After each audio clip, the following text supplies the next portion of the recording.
শিল্প উদ্যোগের উন্নতিতে জোর অসমের মুখ্যমন্ত্রীর। 10 লক্ষ ছেলে মেয়েকে 2 লক্ষ টাকা করে এককালীন অর্থ সাহায্যের আশ্বাস। ক্ষমতায় এলে এককালীন অর্থ সাহায্যের আশ্বাস হিমন্ত বিশ্ব শর্মার। বিহপুরিয়ায় ভূপেন বরার হয়ে প্রচারে একাধিক প্রতিশ্রুতি হিমন্তের। প্রথম উদ্যোগনাৰ কথা কৈছিল, মানুহে বিশ্বাস কৰা নাছিল।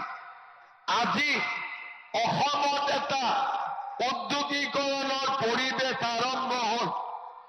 এই বছৰ আমি 1 লাখ ল'ৰা ছোৱালীক 2 লাখ টকাকৈ দিছিলো যে নিজৰ ব্যৱসায় কৰক, নিজৰ বাণিজ্য কৰক আৰু অসমখনক আগুৱাই লৈ যাওক।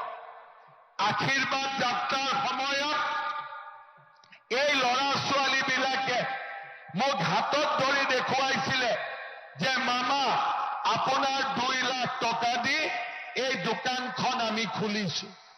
অৰ্থাৎ অসমৰ যুৱক যুৱতীক মই যি ধৰণে সহায় কৰিছিলো, তেওঁলোকেও মামাক কথা দি কথা ৰাখিছিলে।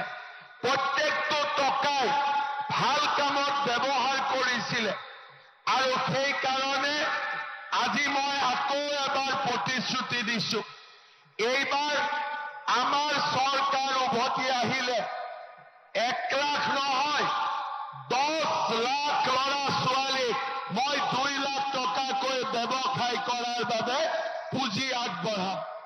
ঘূৰাই দিব নালাগে, বেংকৰ পৰা লোন ল'ব নালাগে। 10 লাখ ল'ৰা ছোৱালী আৰু বিহপুৰীয়া সমষ্টিৰ 10,000 ল'ৰা ছোৱালীক মই 2 লাখ টকাকৈ দিয়াৰ প্ৰতিশ্ৰুতি আজিয়ে প্ৰদান কৰিছো।